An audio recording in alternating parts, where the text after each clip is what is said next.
Hello, family. Welcome to JFK Today, your direct link to all things politics, comedy, and culture.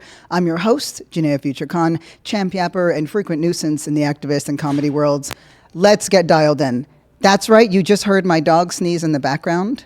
She is on road with me today. Let's go. So, what are we hitting? DNC Day 2 and the case of the missing protests, which I'll explain near the end. I gotta tell y'all, the DNC had me last night. It really had me in a chokehold. I am furious about it. I'm so upset. I'm just furious. So the energy in that arena, I mean, it was full to the rafters. We're talking, ceiling to basement. Energy was electric. Family, I gotta tell you, I was fed the American glizzy last night, and I ate of the American glizzy.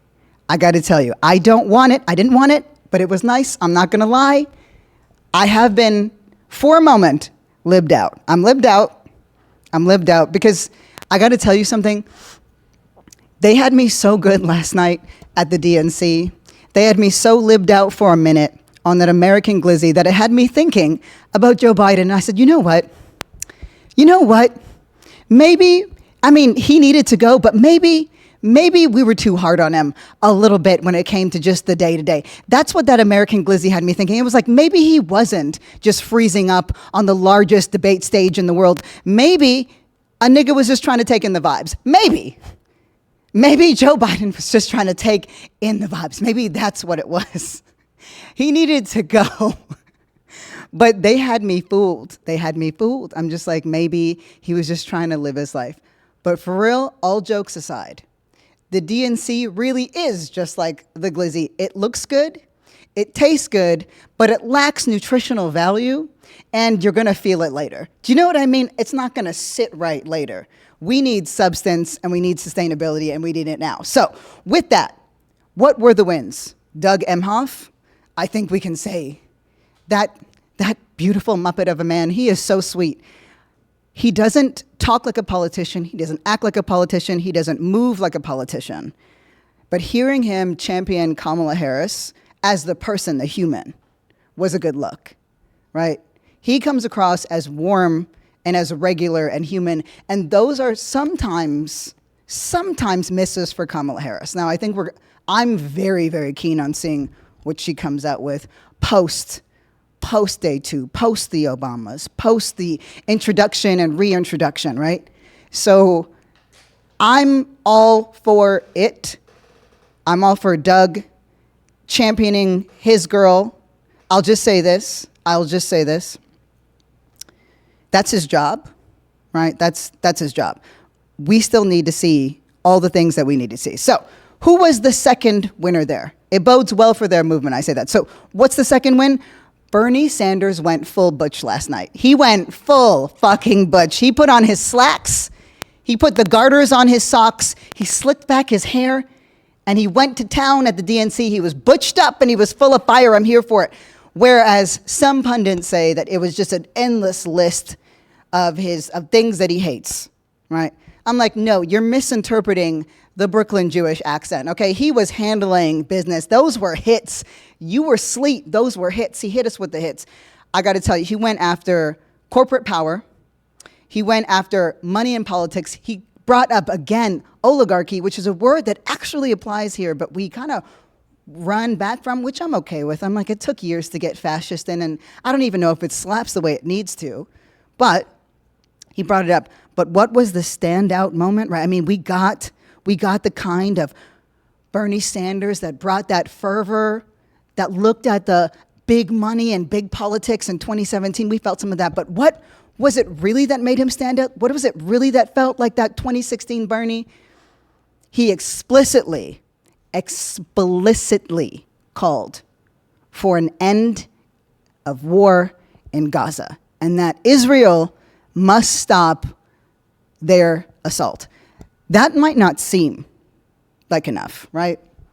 And like I've said, and I'll say again, nothing ever is. I don't even know if at the end of this, should it end, and we have to do everything we can to make it so. It is so hard to say that's a win. when so much death and so much destruction happens, which is partly why it's so imperative that we have every hand on every lever that we possibly can pull. But I'll tell you, this is the first politician of his status that said it explicitly. AOC came close, right? She said, Kamala Harris is working tirelessly too. And I'm like, maybe, I guess we'll find out.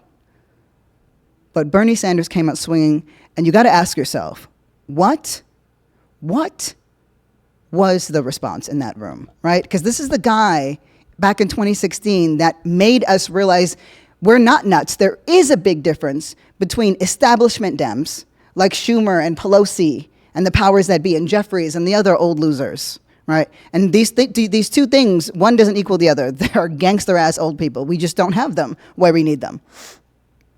So what was the response? When he issued the call to end Israel's assault, the hall erupted. It was loud, it was boisterous, it was a roar, and it was a reminder of the fact that the Biden administration failed, where the Biden administration failed to address something that is imperative and important to progressives, to liberals, to Democrats, and all the other folks who are cool. Not those ones I just named, but the rest of us were freaking cool as hell. It was a reminder that this is what we want, this is what we demanded, this is what we said was important. Now, I gotta tell you, maybe Biden could have been coasting on some better vibes than the one that he was searching for if he had been able to garner the kind of excitement that he did. It wasn't simply that he's an old guy who looked old and feeble. It was that he didn't have anything of substance to say or anything of substance to offer in a time when we need it most. This is one of the first times I can say that I've seen such unity across our side, let alone the other side, but they're kind of weird because they really are dabbling in the whole anti-Semitism thing to like make their point across the right. Losers. But eliminate them, and it's still a bipartisan issue for the most part, sorry. And the failure to capture that energy, capture that momentum, capture that unity is a failure the Biden administration must carry, vibes or no vibes. So let's get that arms embargo on the fucking books. Let's get the ceasefire on the books. Enforce it. It can happen now. End funding to Israel now. It's that simple. It's what the vast majority of Democrats want. And I got to tell you, that night, last night in the DNC, that was very obvious. That was clear. So that was a win. And there's one other thing that we got to shout out Bernie for. He said abroad a bunch of times, right? He said quite a bit. First of all, it's perfect in that Brooklyn Jew accent. Perfect. But second of all, I love it because abroad can now mean overseas, or it could be our next president. And I'm here for it. I would love to call the president abroad. Let's go. Let's go. That's a shout out to all my little punny honeys out there. Anyway, I'm here for my guy, Bernie Sanders. I know that he has been a disappointment here or there, but he's actually, for the most part, held the line. I love my little matzo ball. And if you can't get down with him, that's okay. But I know who he is to me. So, who were the other big swingers and big hitters? Michelle and Barack Obama. They came out with that 1-2 Obama special, and I gotta tell you, they were so well lotioned. They were so incredibly well lotioned. They were just moisturized. They looked good. They felt good. And let me tell you, when I started this thing, I did not expect to be sitting here glazing the Obamas, but here we are. I'm furious about it. I'm furious. So Michelle went first. And there's one thing, I mean, there's a bunch of things that she can do that Barack doesn't do, right? But the area in terms of the yapping part that she specializes in is sincerity, because she low-key hates politicians. She low-key hates politicians. She hates the way they sound, the way they act, the way they move. She's like Kendrick when it comes to politicians. It's why, despite calls, at sometimes desperate calls, for her to please pick up the mantle, she was like, absolutely not. I'm not doing this. And you know what?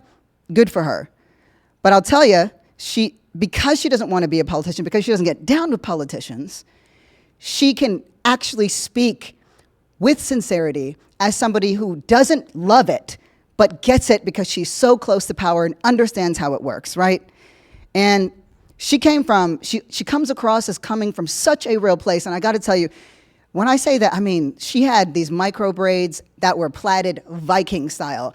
By the way, that is a style very underused by white people. I'm just like, those braids are fantastic, those plaids. Do that. That is such a good look. Anyway, she came out, micro braids in this amazing Viking style plait, and I got to tell you, she came out swinging. She was coming for a fight. She went straight for Donald Trump's throat. She was stepping on the necks of everybody that is a bigot. It was pretty splendid. Like, she did not come to play. And I'd say the thing that she did best, right? I'm listening to her speak, and once I was like, oh God, just black people look so good on a screen. Once I got past that part, what I realized that she did so well, I want you to think back to, 6 months ago? Just 6 months ago, for example. Think about how ominous Donald Trump felt, right? Think about how outsized, how larger than life the threat of him was. We know that democracy, whether you use air quotes or not, right, to describe this place that we live in, it is very much still on the chopping blocks. But what she did was she invited us to look at him through her eyes. And what you saw was a petty, unimpressive, stupid man. And you know what? I loved it. I loved it. So that invitation, that edge that she came in, let me tell you something. Michelle Obama came with an edge sharper than her knee-high stiletto Balenci's. You know what I mean? Like, she came and she used that to step on the necks of our enemies. It was sharp as fuck. She was sharp as fuck. I'm here for it. So, Barack Obama. For all my haters out there, I'm sorry to report, he was fucking spectacular. I'm sorry. You know, if you know me on some level, or, you know, you were introduced to me on the streets, you know that I love talking to people about things, but it's my favorite when I can feel them. And it's my favorite at protests and at these political moments, because that's where, in a way, I was born. You know, it's where I found myself. I found myself in other people. And there are so few places where you can feel that and do that outside of politics. And it annoys me to no end that I felt that from that man. It was not, God, he's so fucking good. And he went for the heart. I can think of top 5 speakers alive. I can think of top 10 speakers dead. He has it. He just has a gift. And you can dislike him, but he's also fucking handsome. He's a double threat. If he could maybe, you know, if he wasn't the president, that would be more awesome. If he was kind of like an underdog. He's like not an underdog. He's very much not an underdog. So I'm not like cheering for him. But my God, was he good. Where Michelle Obama went for the neck of our enemies, he went for the heart of our friends. That's what he did well, that bitch. He did it so well. Oh my God. He used evocative, down-to-earth language that basically brought, there goes my dog sneezing again. That was about giving people, everyone, a fair shot. That was about being able to mind your own business and the value add that happens when we have the barest modicum of equality. Women making the same amount as men in terms of salaries just is better for families. He reduced things just to basic common sense without falling into the annoying common decency diatribe we used to have to go through. Diatribe wasn't the right word, but just roll with it. That we had to go through that language, that rhetoric.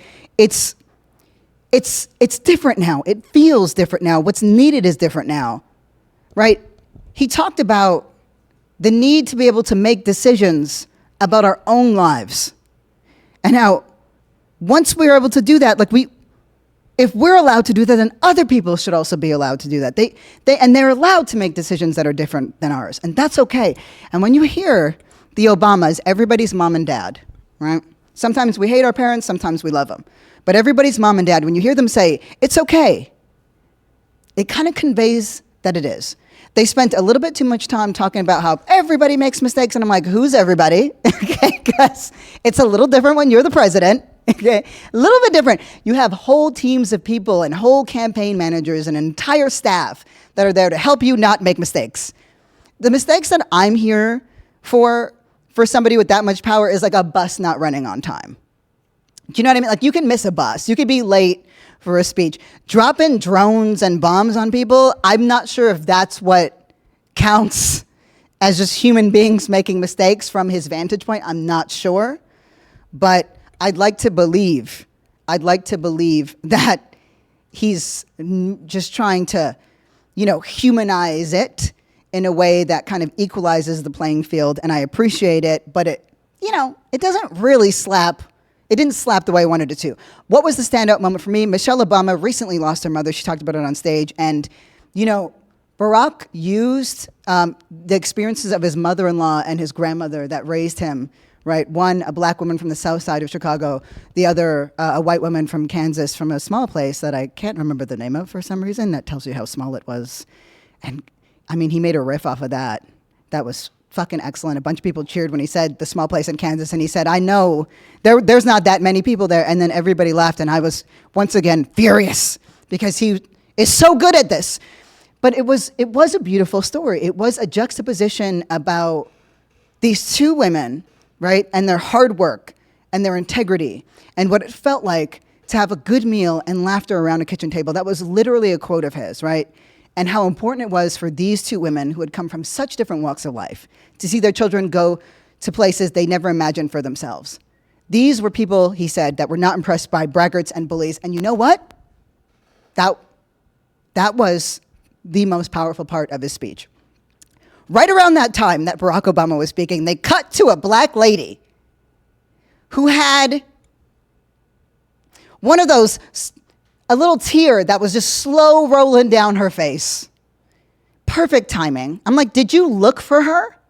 Did you know she was going to do that? It reminded me of that horrific, do you guys remember that 1970s ad with that native man with the tear rolling down his face? It was like that. It was annoying like that because we were destroying the environment, and we still are. Do you remember that? Also, random, but do you also remember a film called Indian in the Cupboard? What the fuck was that? What the fuck was that? What? Anyway, a reminder that Standing Rock fucking happened, and people are still dealing with charges around that. Remember that there's legacies to all these protests and movements that are happening. And I just wanted to give a shout out to those folks out there because they're actually the caretakers of the land and are risking life and limb to do it, even when we're not following them and even when the movements don't seem that big. People are always doing good work. And you know what? That's incredible to me. That's a great way to pivot to the last point, one of the last points. Actually, well, I'll just say, I'll quickly add Lil Jon. Okay, Lil Jon doing the DNC roll call for Georgia. At first, I was like, this smacks of corniness. But then I kept seeing Lil Jon and hearing Lil Jon and the okay around the backdrop of the DNC that's usually stuffy and preachy. And I was like, you know what? I'll slide that in the wins. But my last win, right? I got to tell you this. For the DNC, this is absolutely the most odd time, the weirdest time, the biggest win. There were two gays that the camera found at the DNC. Two black gays, right? And these were like gay with a capital F. I know you know the types I'm talking about, right? They had the little tiny mustaches that were perfect, and they had dangly American flag earrings. And I'm like, do you know how hard it is to pin down like black fags anywhere? Do you know how difficult it is to get them to arrive anywhere on time? They're the life of the party, okay? But flakiest MFs on the planet, truly. Always worth it to get them there. But the flaky as fuck. It is impressive. It is impressive that they were there. For every two black fags that you have in an audience, that represents 1,000 people. That's how impactful that was. And they were nodding and they were moved. They were there on time. Okay? If you know, you know. That's significant. That's a huge win. Who are the losers? Chuck Schumer. I'll say no more on that. The end. Chuck Schumer. The other thing, having Illinois Governor J.B. Pritzker go on directly after Bernie Sanders and then brag about being a billionaire. Fucking loser moment for everyone that was, who made it, whoever made the program. Did somebody vet that speech? What was going on there? What was going on in our heads?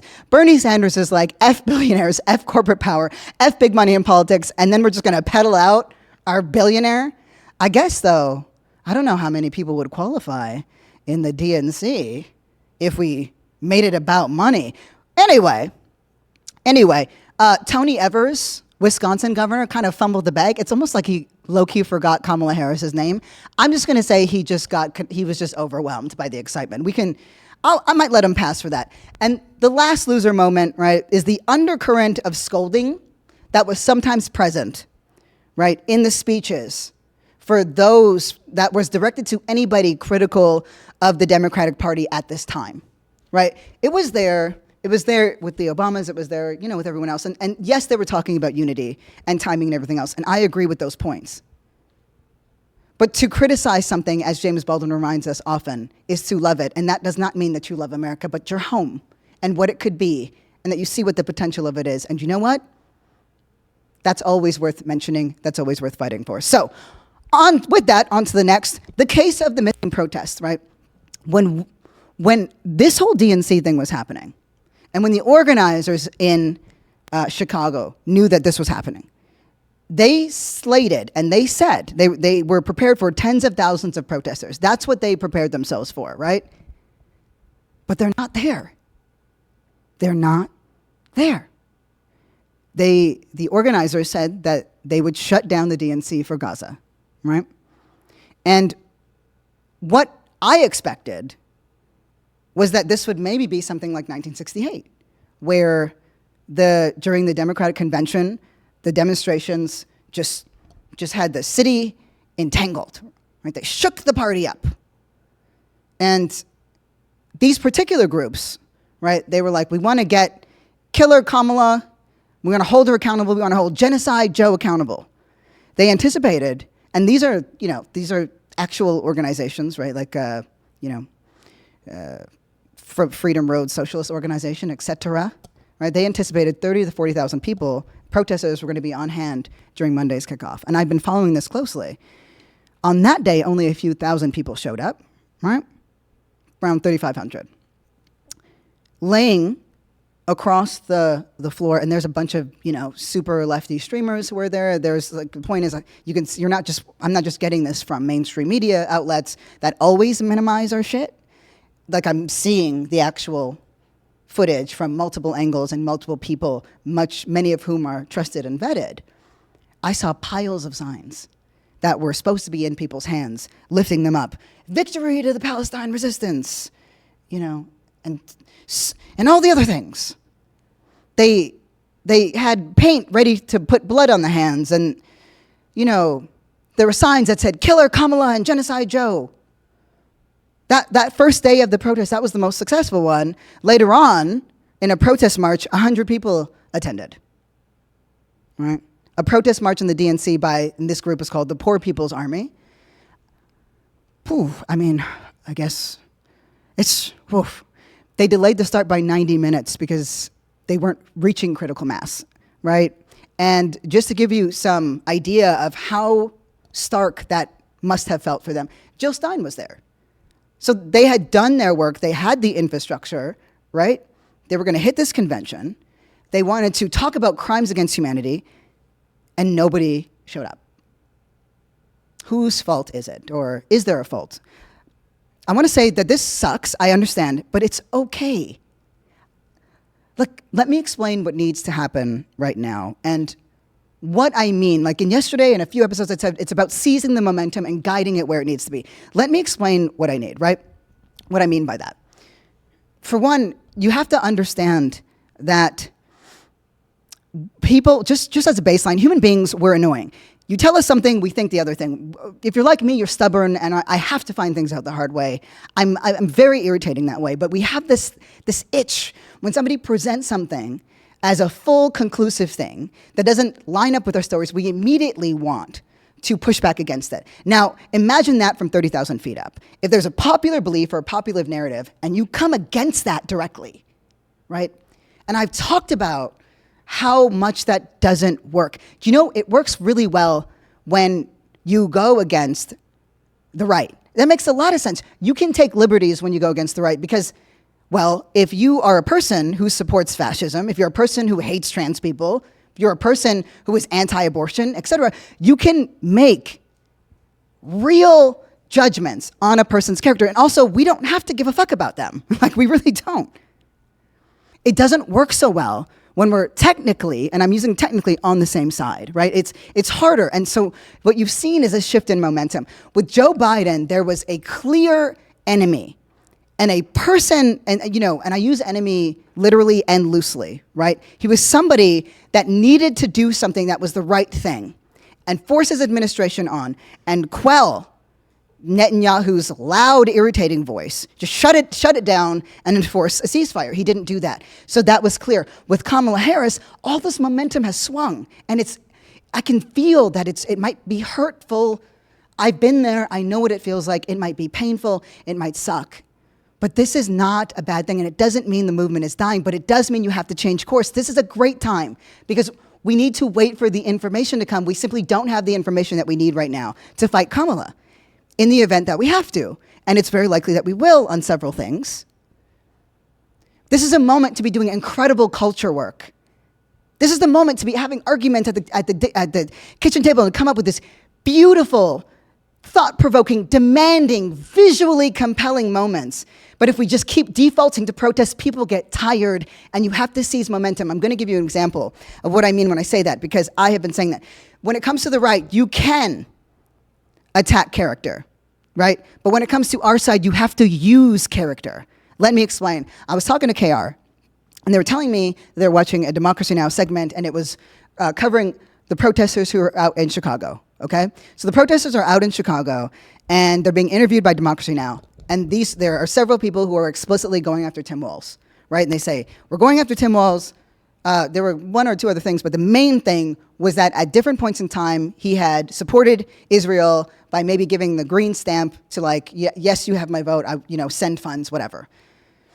For one, I want to be clear that in America, because of that existential thing that we're talking about, which is infuriating, you're going to be hard-pressed to find politicians across the board who have not supported Israel on some level throughout their decades-long history. That doesn't mean that we forgive them. No, it's the difference between saying, killer Kamala, genocide Joe, and you got Tim Walz. Tim Walz is a war criminal. He's a monster. He's a murderer. He has blood in his hands, right? That's one way to go about it. But that's going against the grain. It's going against you're attacking somebody's character, but you simply don't have all the information you need to do that. It's too easily dismissed. Use the character. Rather than say, Tim Walz is a genocidal piece of shit, or Tim Walz is a war criminal, Tim Walz has blood in his hands, say, Tim Walz cares about equality in America. He supports these kinds of movements. He supported this kind of money in schools. He supported this and that. Why doesn't his values extend to the children of Gaza?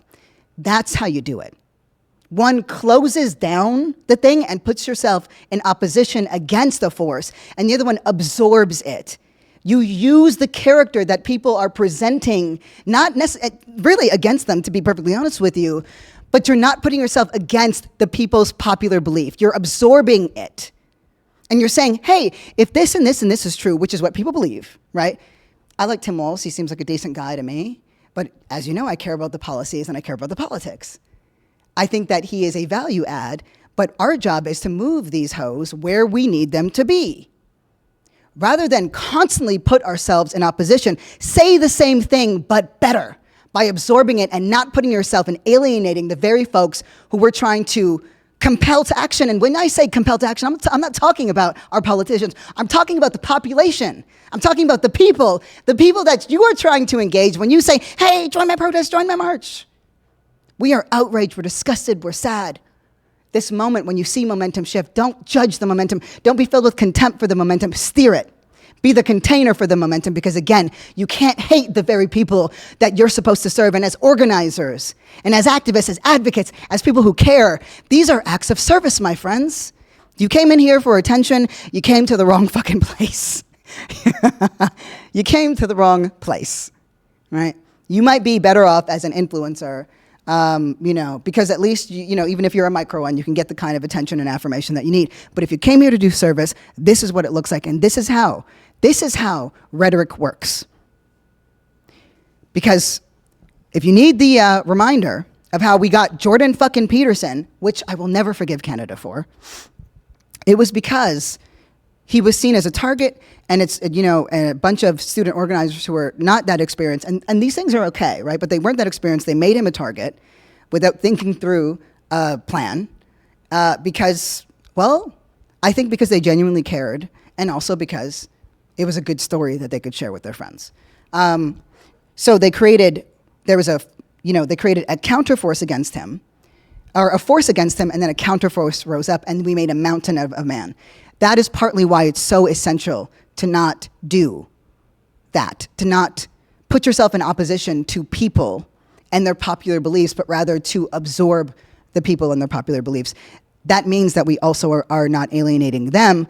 That's an example of what I'm talking about. That's what we need to see more of. But the point is, it can feel defeating, and to the protesters out there and the organizers out there, do not be disheartened. Do not be disillusioned. This is part of the work too. But this is a great moment to gather more information and to choose your points more strategically so that you can have critical mass. Because protest isn't simply, I hate this. It's about leveraging things. It's about forcing the hands of power to move. And the truth is, protest looks different now. All we do is mass mobilize, and it doesn't hit the same way. So we've got to be strategic and think about what organizing looks like in the 21st century. And I'm happy to be a part of that fray. So with that, why don't we hit the VMs for that voice note of the day? Hello. So I was just wondering, amidst all of these unprecedented times, how do you stay sane? Because I'm really struggling. How do you keep it all okay up there, Thank you. I actually know the person who sent this question. It's a friend of mine. And it's so funny that she's asking that, because the truth is, I'm not sane. There's nothing sane going on upstairs right now. I'm not well. Okay? I am unhinged. I am chronically online. And it's and the only thing that's stopping me from losing my marbles completely is that my friends are frantically gathering them to try to put them back in my head. Because I've got 3 that I'm juggling, and I keep losing the rest. So I'll say, what you need is good community and maybe the love of a furry thing, and you can take liberties with whatever that means for you. But you know what? It's also this work. For a lot of you who maybe are listening, that this is something that I'm trying, having seen the shifts of how movements work and having seen how much we lost the narrative back in 2021, but really through all the movements. Who's keeping our stories intact? Who can look back all the way to Occupy and, Standing Rock and the Women's March and Families Belong Together and Black Lives Matter and Me Too and Stop Asian Hate, and now, ending this war in Palestine, which is perhaps the hardest thing to fight for in so many ways. A big reason is because it's not here, right? We're funding it, but it's not here. Anyway, I am a receptacle, and I'm also a person who gathers that information and those lessons and can synthesize them and be here with you. But this community is largely why I'm not going crazy, and this work fully anyway, because we all know that I am. But yeah, I'm just really grateful. And this is one of several steps in a fully fledged plan, because that's what I do. I actually never stop working. And that, I know for a lot of people that sounds nuts, but that's actually what I love to do. I love working. And being on the comedy stage allows me to be a little mischievous, a little gremlin, and popcorn at 3 a.m. Love popcorn at 3 a.m. Skinny pop fucking slaps. Okay, with that, thank you so much, y'all, for listening and being part of this community, listening to this episode. Thank you. JFK Today really is a labor of love. It means the world to me that you're here and listening. New episodes drop 4 times a week. We're available everywhere podcasts are streaming. Please send your questions in voicemail form to jfktodayShow@gmail.com. Shout out to KR and the whole JFK team, and shout out to you, the listeners, who make this all possible.